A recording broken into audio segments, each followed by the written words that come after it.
안녕하세요. 성정길입니다. 오늘 주제는 대출입니다. 대출에 대해서 좀 알아볼 거예요. 사실 대출을 경매를 통해서 받으면은 훨씬 더 유리한 점이 많아요. 우리 지난번에 봤던 물건인데, 오산에 있는 물건이죠. 네, 오산은 비규제 지역입니다. 대출을 받는 데 있어서 뭐 규제 지역, 비규제 지역 뭐 이런 게 사실 되게 중요해요. 저번에 봤던 물건인데 오산이 비규제 지역이다 보니까 요새 인기가 많거든요. 이런 비규제들이 그 안산도 그렇고 오산도 그렇고 규제 지역을 다 피해 있거든요. 좀 외곽 지역이라서 한 1억 4,300 정도 감정가를 넘겨서 받았죠. 네. 한 1.5억 정도의 대출을 받았다고 칩시다. 1.5억. 낙찰을 받았다고 치죠. 네, 1억 4천 얼마 정도인데 계산 편의상 1억 5천만 원으로 할게요. 그럼 여기서 일반 매매로는 이렇게까지 대출이 안 나오는데 경락잔금 대출을 통해서 받으면은 네, 이만큼 나와요. 더 많이 받을 수 있어요.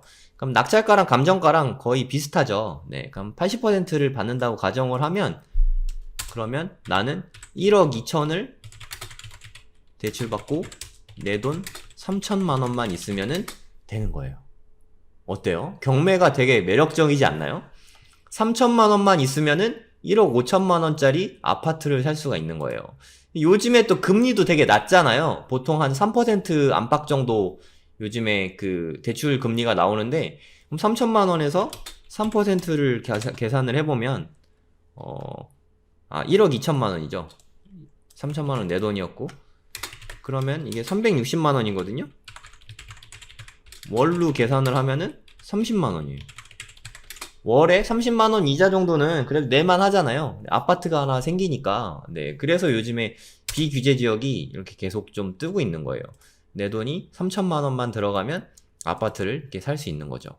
어때요? 좀 이렇게 사볼만 하지 않나요? 나 돈 3천만원 밖에 없는데 무슨 아파트야? 무슨 부동산이야? 생각했던 분들도 이제 좀 생각이 좀 바뀔 거예요. 생각보다 되게 가까이 있죠. 네. 이제 대출에 대해서 좀 일반적인 좀 용어들을 좀 알아보도록 합시다. LTV가 되게 중요한 건데, 네, 이거는 최근에 개정된 이 2월에 가장 최근 기준으로 제가 정리를 다시 한 거거든요. LTV라는 게 있는데, 이게 주택 담보 인정 비율이에요. 말이 좀 어렵죠. 예를 들어서, 뭐, 1억짜리 집이 있는데, 여기가 LTV가 만약에 40%다. 그러면 4천만원 대출을 해주는 거예요. 그럼 내 돈이 6천만원이 필요하게 되는 거죠. 네, 이렇게 단순하게 생각하시면 됩니다. 그러면 이게 좀 규제 지역이 여러 가지가 있잖아요. 투기 지역 있고, 투기 과열지구 있고, 조정 대상 지역 있고, 오산처럼 여기에 전혀 속하지 않는 비규제 지역 있고, 이런 데에 따라서 다 대출되는 비율이 좀 달라요. 그러니까 투기 지역, 서울은 대부분 투기 지역이 많죠. 그 다음 투기 과열지구. 네, 서울은 다 투기 과열지구입니다. 여기에다 뭐 몇 군데, 세종시나 뭐 이런 데도 뭐 추가됩니다. 이런 데는 대출이 좀 까다로워요. 뭐 우리랑 좀 가격이 좀 동떨어져 있을 수도 있는데 9억 이하에서는 40%까지 대출을 하고 9억 초과 15억 이하는 뭐 20%다. 뭐 예를 한번 들어볼까요? 10억짜리 집이다. 근데 이게 다른 거 대출이 있으면 안 돼요. 다른 집에 대출이 있는 게 아니라 한 채만 가능한 거예요. 10억짜리 집이 있으면은 9억까지 94, 36. 3.6억이 대출이 되고요. 그러면 나머지 1억이 있잖아요. 9억 초과분이죠. 9억 초과된 게 나머지 1억은 2천만 원이 대출돼요. 합치면은 3억 8천만 원 대출이 되는 거죠. 합쳐서 3억 8천 대출 가능한 거예요. 또 예를 들어볼까요? 만약에 15억짜리 집이다. 마찬가지로 9억까지는 3.6억을 대출 가능하고 15억이니까 9억에서 6억만큼 초과됐죠. 6억 초과분은 20%. 그러니까 1.2억이 대출 가능한 거예요. 합쳐서 총 4.8억까지 대출이 가능하죠. 그러면 내 돈이 얼마 필요한 거예요? 네, 10.2억이 필요한 거예요. 그래서 비싼 집 사기는 훨씬 더 많이 힘들어졌어요. 15억짜리 집을 사는데 현금으로 10억 2천만 원 쓰는 거는 사실 좀 현금 부자들 얘기잖아요. 네, 그래서 이 비싼 집 사기는 사실 더 많이 힘들어졌습니다. 그래서 강남에 입성하는 게 더 많이 어려워졌죠. 네, 좀 안타까운 소식인데 만약에 15억이 더 초과된다. 만약에 20억 초과된다. 20억짜리 집을 산다. 마찬가지예요. 여기까지 똑같아요. 그러면 15억까지는 똑같고 나머지 15억 넘는 거 15억 초과분이 5억 있죠. 여기는 대출을 전혀 못 받아요. 그러니까 9억까지는 3.6억 대출, 그리고 6억 초과됐잖아요. 15억까지. 그러면 9억보다 초과된 6억에 대해서는 20% 1.2억 대출이 가능하고 15억을 초과한 거는 5억 초과 있잖아요. 20억짜리 집이니까 여기에는 대출을 하나도 못 받아요. 15억짜리 사나 20억짜리 사나 대출 가능액은 4.8억으로 똑같아요. 그러면 내 돈이 15억 2천만 원이 필요한 거지. 그래서 20억짜리 집 사는 거는 그래서 점점 더 어려워진 거죠. 그러니까 예전에는 그냥 집값이 비싸면 비싼 대로 대출이 많이 나왔는데 이제 그게 안 된다는 뜻이에요. 이렇게 이해하면 될 것 같습니다. 이게 어디냐? 투기 지역이나 투기 과열 지구가 그렇다는 얘기예요. 뭐 이런 게 궁금하다. 그럼 네이버에 쳐보세요. 투기 지역, 투기 과열 지구 뭐 이렇게 쳐보세요. 그러면 내가 원하는 지역이 들어가나 뭐 이렇게 뭐 블로그나 뭐 이런 데 다 대부분 다 정리해놨어요. 우리가 원하는 살고 싶은 곳들이 대부분 투기 지역이에요. 강남, 서초, 송파, 강남 상부죠. 강동, 용산, 성동, 노원, 마포 저거 거의 대부분이죠. 네, 그냥 서울에 괜찮은 데는 그냥 다 투기 지역이라고 생각하시면 돼요. 그리고 조정 대상 지역, 조정 대상 지역은 서울 다 들어가고요. 네, 성남, 뭐 남양주, 뭐 대부분의 경기도에서 좀 괜찮다는 데들 다 들어가고 부산이나 뭐 이런 데가 들어간다고 좀 생각하시면 됩니다. 조정 대상 지역에 뭐 이런 데 들어간다. 투기 과열 지구 그 중간쯤 되는 건데 서울은 다 들어가요. 네, 과천, 성남 중에서는 분당만 들어갑니다. 분당만. 네, 대구 수성구도 들어가고 세종시도 들어가고. 네, 그러니까 이런데 대부분 아파트값 많이 오른 데가 들어간다고 생각하시면 돼요. 근데 이렇게 그냥 언제든지 네이버 같은 데 찾아보세요. 이게 또 계속 바뀌거든요. 외우려고 하지 마시고 그때 이렇게 네이버에 한번 검색해보면 네, 쉽게 알 수 있으니까요. 네, 어렵게 생각하지 마시고. 그러니까 지역들을 이제 봤으니까 아 이런 데는 대출이 좀 어렵구나 생각하시면 되고 살고는 싶은데 조정 대상 지역 여기도 좀 쉽진 않습니다. 네, 좀 빡빡해요. 여기는 그 대신 투기 지역이나 투기 과열 지구보다는 조금 더 많이 되는 편이죠. 만약에 내가 뭐 8억짜리 집은 5억짜리 집 살까요? 5억짜리 집 산다. 그러면 이건 반 정도는 대출이 돼요. 60%였다가 좀 줄었어요. 50%로. 줄어들었어요. 최근에 규제 때문에 네, 그 5억짜리 집을 산다. 그러면은 50% 대출 가능한 거예요. 그러면 내 돈 2.5억이 필요한 거죠. 그리고 만약에 10억짜리 집을 산다. 그러면 5억까지는 50%를 대출 50%를 적용받는 거예요. 그래서 2.5억을 대출 받을 수 있고 초과된 게 5억이죠. 5억에서 10억 구간, 이 구간에서는 30%, 그러니까 5, 35, 1.5억을 대출 받을 수 있는 거죠. 총 4억을 대출 받을 수 있어요. 그럼 내 돈이 6억이 필요한 거죠.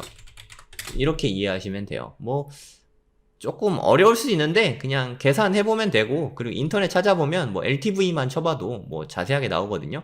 이런 뜻이다 라고 아시면 됩니다. 그리고 규제 없는 비규제 지역은 네, 아까 오산이 비규제 지역이었죠. 예, 이런 데는 정말 좋은 거죠. 규제가 없는 지역은 뭐 2억짜리 집을 산다. 그러면 1억 4천이 대출 나오고요. 내 돈이 6천만 원 필요한 거죠. 네, 그럼 2억짜리 집을 사더라도 내 돈 6천만 원만 있으면 되니까 그래도 조금 수월하죠. 네, 물론 경매로 받으면 대부분은 80%까지 됩니다. 네, 거기 대출 담당자한테 연락해보면 네, 80%까지 된다고 얘기를 해줘요. LTV가 보통 가장 중요합니다. LTV가 그러니까 내 집을 얼마까지 대출을 받을 수 있냐, 담보로 얼마까지 인정을 해주냐, 이게 담보 인정 비율이거든요. 네, 이거를 LTV라고 해요. 네, 너무 어렵게 생각하지 마시고 몇 프로까지 대출 나오나, 네, 이렇게 생각하시면 될 것 같아요. 그리고 뭐 DTI나 DSR 뭐 이런 게 있는데, 직장인이면 대부분 뭐 좀 어렵지 않게 됩니다. 직장인이면 뭐 소득 금액 다 나오잖아요. 네, 직장인이 아닌 경우가 사실 좀 애매한데, 뭐 가정주부나 뭐 이런 분들 있잖아요. 네, 이런 분들도 근데 뭐 대출이 조금 더 어렵긴 하지만 대부분 뭐 큰 엄청난 뭐 10억짜리 아파트 사는 거 아니면은 대부분은 대출이 가능하거든요. 대출 뭐 불안하시면 대출 상담자 뭐 이런 것도 네이버에 가셔갖고 대출 상담사 뭐 이렇게 치면은 뭐 너무 많이 나와요. 대출 상담사 뭐 그냥 이런 데 가가지고 그냥 아무데나 전화해보세요. 네, 저 뭐 이러이러한데 대출 얼마까지 나오나요? 아니면 뭐 여기다가 경락잔금 대출 뭐 이렇게 쳐보셔도 되고, 경락잔금 대출, 경락잔금 대출 쳐보면은 또 이렇게 여러 가지로 많이 나오잖아요. 네, 여기 가서 보면은 보통은 뒤에 이렇게 전화번호가 많이 나와 있어요. 이렇게 뭐 이렇게 전문 당담자들이 이렇게 많이 올려놓거든요. 블로그 같은데 이렇게 해갖고 뭐 상담 받아보시면 돼요. 네, 만약에 뭐 정 모르시겠다 하면은 뭐 댓글 남겨주시면 제가 연락처 알려드릴게요. 대출 상담자들 저 뭐 명함 이만큼씩 받아오거든요. 그 경매 갈 때마다. 네, 제가 알려드릴 테니까 뭐 모르시면 물어보시면 됩니다. 이렇게 해서 대출을 받을 수 있습니다. DSR은 그냥 대출 여러 건이 있을 때 얼마큼씩 상환하나 뭐 이런 건데, 그냥 이런 건 뭐 어려우니까 우리가 사실 알 필요가 없습니다. 뭐 우리가 대출 영업할 것도 아니고 그냥 이거 너무 어렵게 생각하지 마세요. 네, 그냥 무시하면 되고 LTV만 좀 잘 알면 됩니다. 그리고 대부분은 대출이 나온다 생각하시면 되니까. 그리고 중도 상환 수수료라고 있어요. 그러니까 중도에 돈을 갚는 거예요. 예를 들어서 내가 5억짜리 집을 샀다. 그래서 만약에 비규제 지역이었고 4억 대출을 받았어요. 내 돈이 1억 들어갔죠. 그런데 4억 대출을 받았는데 이 집은 좀 오래 가져가고 싶다. 그래서 전세를 놨어요. 4억에 뭐 전세를 놨다고 치죠. 그러면 전세가 들어오려면 일단 근저당을 다 말소해야 전세를 들어올 거 아니에요. 네, 이러면 대출을 다 상환해야겠죠. 근데 만약에 중도 상환 수수료가 있으면 4억에서 만약에 1% 중도 상환 수수료가 있다고 치면은 400만원을 내야 돼요. 너무 아깝죠?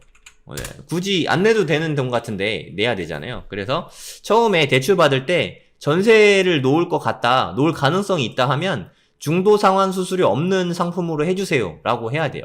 네, 대출 금리는 요즘에 보니까 한 3% 내외 정도 되더라고요. 네, 신용 좋으시거나 뭐 하면은 한 2.8% 안팎 정도 여기까지 되고, 아주 좋으신 분은 한 2.6%까지도 되는데 사실 쉽지는 않고요. 네, 보통 2.6%가 거의 최대라고 생각하시면 되고, 한 3% 정도 되면 그냥 만족할 만한 수준이다 라고 생각하시면 될 것 같아요. 요즘에 저금리라 대출받기 되게 좋은 때거든요. 나중에 전세에 놓으실 거면 중도 상환 수수료 없는 걸로 좀 해달라고 하는 게 좋습니다. 네, 그리고 나중에 법무사 통해서 대출을 받으면 법무사를 보통 대출 상담자가 끼고 있거든요. 법무사 수수료가 또 들어가요. 취등록세와 함께. 네, 여기 나온 거는 네, 여기에다가 네, 취등록세를 이만큼 내게 되고 거기에 따른 또 법무사 수수료가 또 조금씩 들어가요. 그 다음에 뭐 등기 말소하는 거랑 인도명령 신청해주는 거랑, 네, 법무사분들이 좀 일을 좀 많이 해주시거든요. 네, 수수료는 법무사마다 좀 천차만별이라서 좀 여러 군데 해보는 게 좋긴 한데, 네, 근데 이게 뭐 그래봤자 한 100만원 정도 차이고요. 6억 원 이상 85제곱미터 이하는 1.1%의 수수료를 냅니다. 만약에 내가 주택을 2억짜리를 샀다 그러면 한 220만원 정도 내는 거고, 네, 1.3%를 샀다 그러면 한 260만원. 그러니까 국민주택 규모죠. 85제곱미터 이하는 220만원, 85 초과는 네, 260만 원 정도 낸다고 생각하시면 돼요. 취등록세 한 2억짜리 정도 샀다고 치면요. 이게 금액에 따라서 또 막 달라지거든요. 6억이 넘어가면 퍼센티지가 계속 높아지고 하거든요. 네. 그리고 중요한 거는 네, 주택수가 많으면 취등록세도 이제 좀 많이 불리해졌습니다. 네, 1가구 4주택 이상이면은 취득세가 4%예요. 원래 1% 냈던 거를 4배나 내야 되죠. 네, 손해가 많습니다. 그러니까 좀 주택이 좀 많은 분은 좀 법인으로 좀 이용해갖고 주택수를 좀 줄이는 게 좋을 것 같아요. 법인에 대한 내용은 제가 나중에 또 따로 마련을 하겠습니다. 법인은 할 얘기가 많거든요. 네, 대출에 대한 궁금증이 더 있으시면 댓글 남겨주시면 제가 참고해보고 답변해 드리도록 하겠습니다. 구독과 좋아요 부탁드릴게요. 감사합니다.